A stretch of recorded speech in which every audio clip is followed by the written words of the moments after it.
Hi everyone आज हूँ बुधवार बुधवार संध्यारे आमे समस्ते मिसी बाहरीचु गाँ को कहीं काली हूँ गुरुवार माणबसा शेष पाली गुरुवार माणबसा आमे समस्ते फैमिली मेंबर मिसिकी गाँव में पाली था। तो आसतु जीवा आ देखा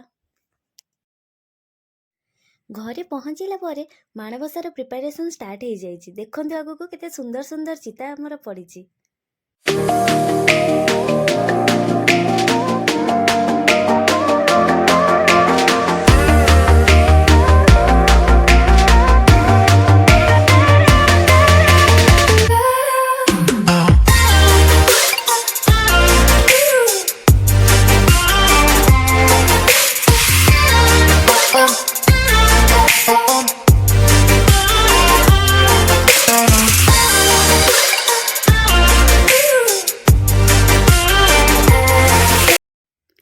देखंतु एपर्यंत पूरा सकाळ होई नाही, मु उठिकी रेडी हो सारी, पिठापणा भी प्रस्तुत हो सारी।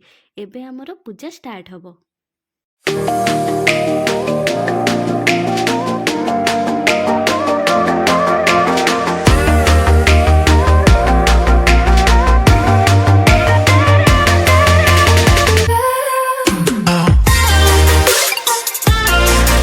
माँ को गेंडु फूल सजा जाइछि। ए सबु गेंडु फूल हेउछि आम बाड़ीर। भोर उठी फूल तोली माळ गुंथा जाइछि। एठारे मध्य पिठा प्रस्तुत करा जाइछि सबु भोग लागिबा पाइंका। माँ एठारे बसी लक्ष्मी पुराण पढ़ुचंती। लक्ष्मी पुराण पढ़ुथिबा समय रे पाखरे बसी सुनिबाकू बहुत ही भल लागि थाए। बहुत प्रकार फल माँ को पाखरे भोग लगी करा जाइछि। बहुत प्रकार पिठा मध्य प्रस्तुत करा जाइथिला।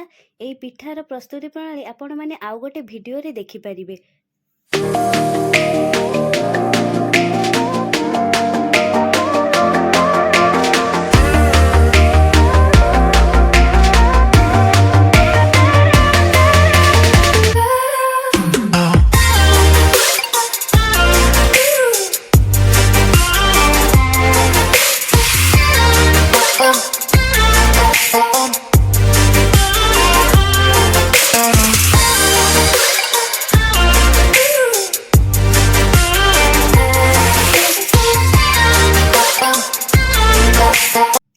माणबसा सरी जाइछि। एबे आमे समस्त मिसी गाँव रो रिटर्न करूछु।